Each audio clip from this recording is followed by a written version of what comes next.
Hola, ¿qué tal? Soy Antonio Ramos Revillas y este es el sexto, me parece, episodio ya de este canal sobre fomento al libro y la lectura, sobre la formación de lectores y sobre el gusto en general por leer. En estos días que no he estado grabando y que he estado pues en mis ajetreos cotidianos, me refiero a editar libros, asistir a eventos que tienen que ver con la lectura, un sinfín de cosas que también no tienen que ver con eso. Estaba pensando cuál sería el tema adecuado para la siguiente sesión de este canal.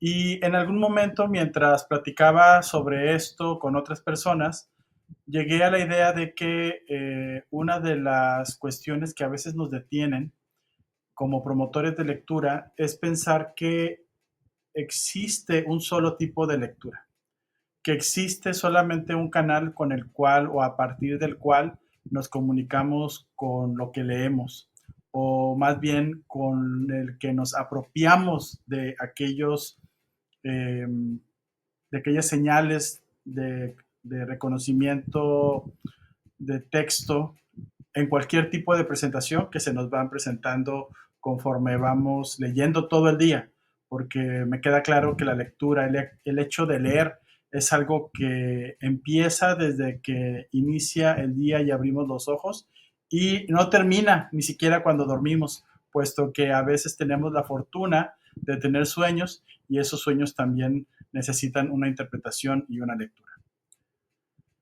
Pero en ocasiones cuando estamos ante un grupo, ante un espacio de lectura con una serie de personas que lo componen y queremos generar actividades para ellos, estas actividades de mediación, como les he ido compartiendo en los videos anteriores, a veces el promotor de lectura se queda fijo en esta idea de la lectura del texto y de la interpretación, digamos que tradicional, que tiene que ver con, pues, esta manera de codificar el lenguaje, del gusto por la estética, del gusto por el lenguaje y también por el ritmo y la música que tiene todo texto escrito, porque tanto la poesía como la prosa tienen ritmos eh, que también permiten que esa lectura nos guste.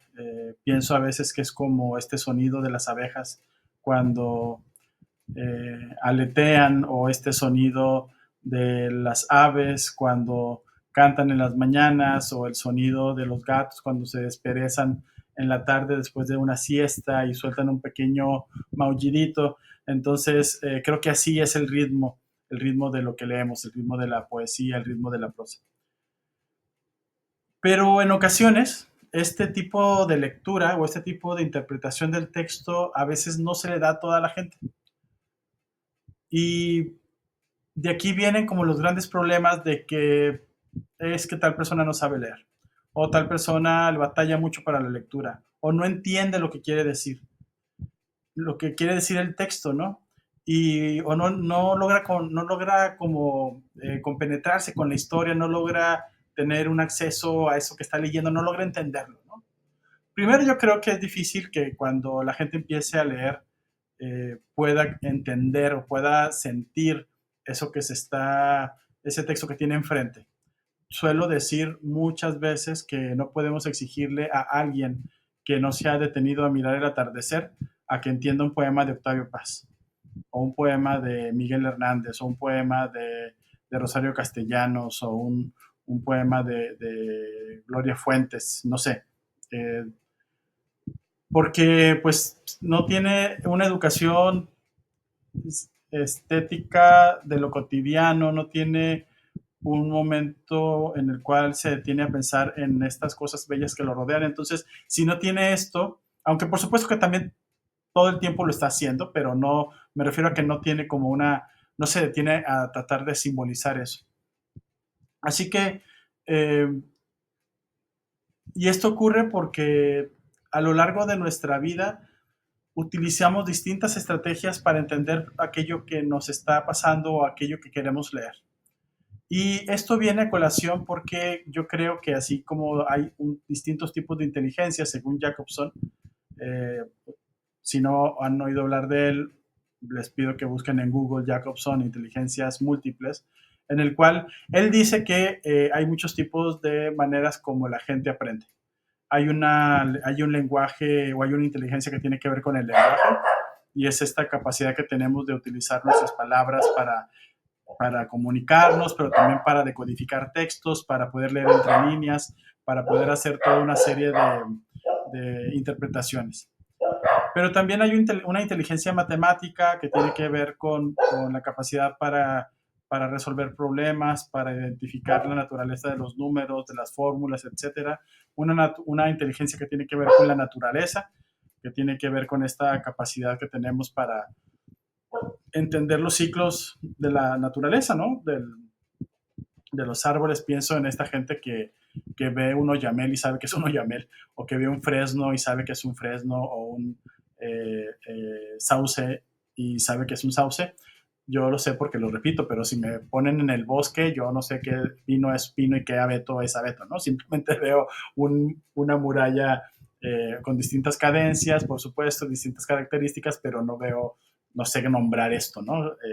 Usualmente cuando voy al bosque, le pregunto a la gente con la que voy, oye, ese árbol qué es, o este es un canelo, o este es una ceiba, o esto, y me gusta mucho, ¿no? La, um, Recuerdo la primera vez que fui a Villahermosa, andaba solo y me metí al Parque de la Venta, donde están todas las esculturas olmecas. Y bueno, las esculturas olmecas son impresionantes, pero yo iba sorprendido con la cantidad de árboles que había ahí, que yo nunca había visto. Además, en el norte, eh, grabo esto desde Monterrey, en el norte no había, bueno, sí tenemos árboles muy bonitos, ¿no?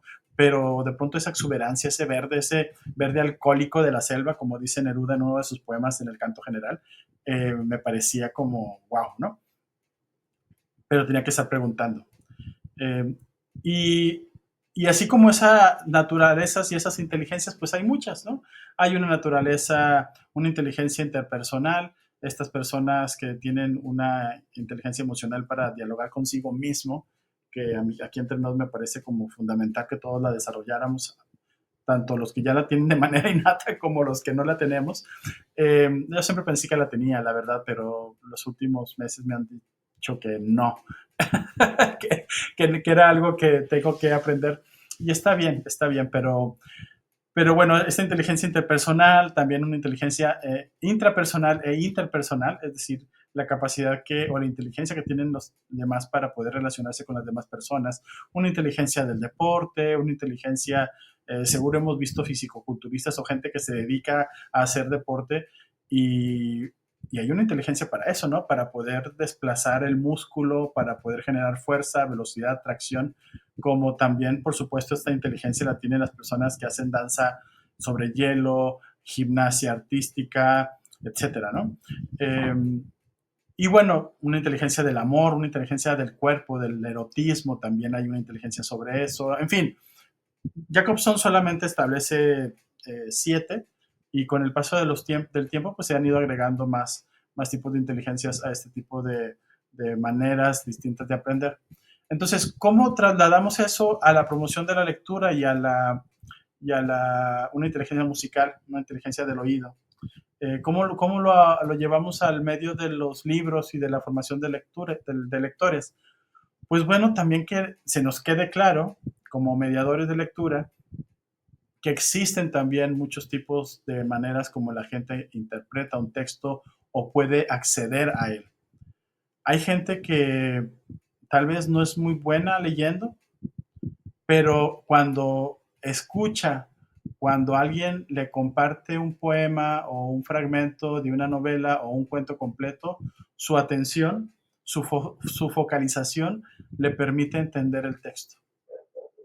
Pero también es gente que dentro del mismo texto puede escuchar las canciones que de pronto vienen dentro de la prosa si el autor hace referencia a canciones. Es gente que puede sentir y percibir mejor el vaivén de las palabras. A mí me gusta mucho esta escena del cartero de Neruda cuando Neruda, eh, bueno, lee un poema a Mario Rómulo. Bueno, la película está basada, aunque la novela está basada en Isla Negra, Santiago, en Chile, perdón.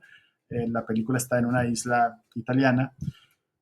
Y entonces Mario Rúpulo le dice, eh, es que mientras tú me leías el poema, yo sentía que las palabras me llevaban de un lado a otro y era como un pequeño barco movido por ellas, ¿no? Es una metáfora muy, muy bonita. Pero me refiero que también así como hay personas que leen el texto, lo decodifican, hay gente que también cuando les cuentan, también se siente como, como atraída, como abrigada, como que ese es su medio. Fíjense, yo, por ejemplo, soy pésimo con la audición y con el oído. Eh, eh, Tardo en escuchar, ya he ido arreglando esas cosas, pero aún así no tengo una inteligencia musical. Si de pronto alguien me dice tal cantante o tal grupo, yo no los he escuchado, o tal vez sí, pero no los registro. Y de pronto como hay muchas personas que todo el tiempo su vida es música, todo el tiempo su vida es poesía y es sonoridad y es ruidos. Entonces eso también se traslada al texto que leen y pueden interpretarlo de una mejor manera. Hay gente que cuando toma un libro tiene una inteligencia espacial más desarrollada y entonces esas personas van a disfrutar mucho textos en los cuales haya descripciones de espacios, de castillos, de túneles. Son estos laberintos en las obras de los poetas o de los narradores decimonónicos, y por laberintos me refiero a estas descripciones amplias de casas, jardines, etcétera. Estoy pensando, por ejemplo, en la descripción de la casa de El Jardín Secreto de Hudson, en el cual hay una parte en la que se describen los varios niveles de la casa donde habita esta chica y donde se esconde también su primo que tiene este problema como motriz. Y recuerdo que cuando yo lo leí dije, ah, qué padre está, pero no lograba como entender cómo eran los pasillos y cómo eran las escaleras y los entrepisos y el espacio para los sirvientes, etcétera. Bueno, esta gente que tiene esta inteligencia emocional y esta inteligencia lectora puede entenderlo mejor. Entonces, así es como vamos entrelazándonos con los textos, utilizando todo lo que tenemos como individuos que decodifican, poniéndolo en servicio del texto, pero por rutas bien distintas. La música, el lenguaje, el espacio, la naturaleza, eh, porque hay gente que llora porque hay gente que llora en las películas y gente que no, porque hay gente que puede entender y saber el esfuerzo físico que hacen los personajes, pues porque hace tiempo una persona me decía, es que en la novela del Señor de los Anillos, esta parte en la cual las tres razas corren, es decir, los humanos, el humano, el enano y el elfo, siguiendo la caravana donde van Pippin y Merry, capturados por los orcos de la torre de Osgiliath, o de, ¿qué es Osgiliath? O es, bueno, por la torre donde está Saruman. Y dices que eso es imposible. Esa ruta, esa caminata no pudo ser, porque los cuerpos son distintos, etcétera. Entonces empezó a explicar por qué no podía funcionar. Y ya, pues, en algún momento les dije, pues, bueno, se llama licencia poética. Y en la licencia poética, pues, hay cosas que se pueden permitir y otras que no, ¿no? Entonces, como mediadores de lectura, yo los quiero invitar y las quiero invitar a que cuando vayan a diseñar una actividad, busquen la manera de traducir esa lectura a distintos tipos de inteligencias lectoras. Que si van a leer, por ejemplo, no sé, eh, un poema de Sabines, pensemos, ¿no? El poema más famoso de Sabines, que es Los amorosos callan. Pues que entresaque de esa lectura qué cosas funcionarían para lectores con distintos tipos de inteligencia lectora. La sonoridad para tal uno, hay que leerlo en voz alta. ¿Cómo se leería este poema con un aire alegre? ¿Cómo se leería este poema con un aire triste, con un aire nostálgico? ¿Cómo se leería este poema enojado? Y así ir pensando una actividad para también detonar estas inteligencias. Eh, si se quiere detonar esta como cuestión intrapersonal, bueno, es preguntar, hagamos una actividad en la cual nos confesemos y digamos cuándo hemos sido amorosos y cuándo nos han pasado estas cosas del poema y cuándo no, o cómo éramos antes de que nos pasaran estas cosas del poema. O si es una inteligencia interpersonal, invitarlos a que lean este poema a otras personas. Entonces, es de esta manera como la mediación de la lectura va cumpliendo o puede cumplir como con sus requisitos o con su fin último, que es hacer que el otro viva el texto y que el otro recree el texto desde donde está. Porque, bueno, ahí está pasando el banner toda la sesión, no todos leemos igual. Y a veces se nos olvida eso. A veces se nos olvida que en el fondo, pues somos personas tan distintas y aunque podemos tener puntos de comunión, eh, con nuestra inteligencia sensible, nuestra inteligencia de interpretación, etcétera, pues en el fondo cada quien está agarrado desde un punto bien distinto del universo. Me refiero a que ninguna vida es compartible eh, por todas las herencias, visiones, previsiones, lecturas, consejos, etcétera, ¿no? A mí me sorprende, fíjense cómo ahora, bueno, yo voy a terapia y me sorprende cómo muchos de los cuestiones que debo resolver o que intento resolver en mi presente tienen que ver con cosas que sucedieron hace 8 años, 15 años, 20 años. Y si bien no es una terapia de freudiana, porque no lo es, eh, sí estamos haciendo como muchas lecturas del pasado, ¿no? Así que y todas estas lecturas del pasado y todo esto que soy yo es lo que permite que yo sí me emocione cuando leo, no sé, tal poema y alguien tal vez no se va a emocionar, pero a lo mejor si utilizamos nuestra capacidad para generar actividades para todos estos distintos tipos de lectores que podemos ser, podemos tener como una sesión mucho más exitosa. Porque sí, porque no podemos pedirle a nadie en el fondo que vaya por nuestro propio camino, porque ese camino se abre y se cierra.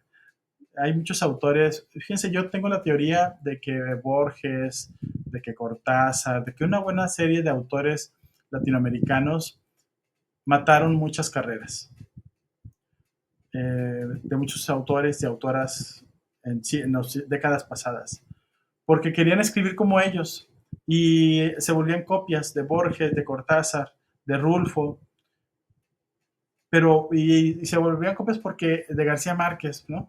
Eh, Menciono los más conocidos. No quiero entrar ahorita como en una polémica de que, bueno, pero los del boom eran esto y pero había otros que eran más importantes. Sí, había un montón de autores bien, bien valiosos, autoras bien valiosas, María Luisa Bombal, para irnos así bajita la mano, Olga Orozco. Pero bueno, el caso es que estos textos y estos como autores mataron como tradiciones de escritura distintas, ¿no? Porque mucha gente los intentó imitar y quiso escribir como ellos. Entonces, lo mismo ocurre con la promoción de la lectura. Lo mismo ocurre con esta posibilidad de que tal vez queremos hacer que todos lean como nosotros leemos, pero es imposible. Solamente yo puedo leer así. Tú puedes leer así. Esa persona puede leer así. Entonces el trabajo es, bueno, si nadie más puede leer como yo, ¿qué puedo hacer para detonar las inteligencias lectoras de los demás? Las sensibilidades lectoras de los demás. Vamos a quitarle la palabra inteligencias, pues que, por si luego nos parece como fuerte. La sensibilidad lectora de cada quien para relacionarse con aquello que lee. Ya sea porque viene en un texto, porque viene en una canción, en un poema que se declama en voz alta, en una lectura colectiva, en una película, en un espacio arquitectónico que se observa. Eh, y entonces nos daremos cuenta que estaremos haciendo como el trabajo, ¿no? El trabajo de ofrecer una serie de posibilidades para una gran variedad también de posibilidades de interpretación. Y entonces, cuando todos estos se junten, ahora sí, fíjense, ahora sí tendríamos el Aleph de Borges. Ya que hablé de Borges hace un ratito, tendríamos el Aleph de Borges porque entonces todo desde su punto de vista, que siempre se va a renovar y nunca se va a compartir, nos podrían agregar cada vez un elemento distinto del poema. Yo he leído este poema desde mis 25 años como hombre o como mujer cisgénero, eh, con este pasado y con una inteligencia hacia la naturaleza más desarrollado, y yo entiendo esto. Yo, hombre, mujer de 45 años, con 4 hijos, eh, con problemas económicos, pero con una inteligencia interpersonal, pues he leído este texto y entiendo esto y aquí está esto. Y así veríamos que los textos son infinitos, y que una misma, 4 simples versos podrían significar mucho. Yo, ahora que me mudé de casa, puse en la banqueta un poema de Hellman que me gusta mucho y que siempre me gustó. No sé, no podía decirles por qué me gustaba, pero me gustaba. Y ahora que me mudé, eché la banqueta y lo puse en la banqueta. El poema es bien sencillo, dice: no es para habitar una casa que construimos una casa, no es para quedarnos en el amor que amamos, ni morimos por morir. Sucede que tenemos sed y paciencia de animal. Y entonces escribí el poema en varias capas porque el albañil no puso arena fina, puso arena como del 5, entonces la mezcla estaba un poco grumosa, por decir un adjetivo, pero bueno, lo logré. Al día siguiente, en la mañana, me di cuenta que los chicos que pasan afuera, o los señores, o la gente que pasa por fuera, vio el poema y lo destruyó. Y yo solamente logré salvar la primera frase: no es para habitar una casa que construimos una casa. Y pensé, está perfecto, no necesito más. Con esto es suficiente. Y bueno, pues ahora esa interpretación de ese poema me acompaña, y cuando lo lea con los demás voy a contar esta historia. Y seguro esta historia dará pauta a otras historias y a otras interpretaciones, y alguien preguntará cómo es la casa, y alguien preguntará cómo era la mezcla, y alguien preguntará cómo me sentí cuando noté que estaba destruido el resto del poema, y yo podré tener muchas conversaciones y los demás también podrán tener sus interpretaciones. Así que pues yo las invito a que busquen la manera de pensar que todos leemos distinto, que todos tenemos sensibilidades distintas para entender un texto, y que no existe una sola lectura, y por lo mismo no existe una sola mediación, y por lo mismo los mediadores son infinitos en la medida en la que sigan intentando no recorrer siempre el mismo camino, no las mismas lecturas y no las mismas maneras de aproximarse al texto, que puede ser que siempre nos da resultados, pero busquemos qué más hay detrás de esa película, que es entender lo que hemos leído, sentir lo que hemos leído y compartirlo con los demás. Soy Antonio Ramos Revillas, muchas gracias por escucharme, por mirar este canal, y que tengan muy buen día, muy buenas noches, muy buenas tardes, así estén aquí o en el fin del mundo. Hasta luego.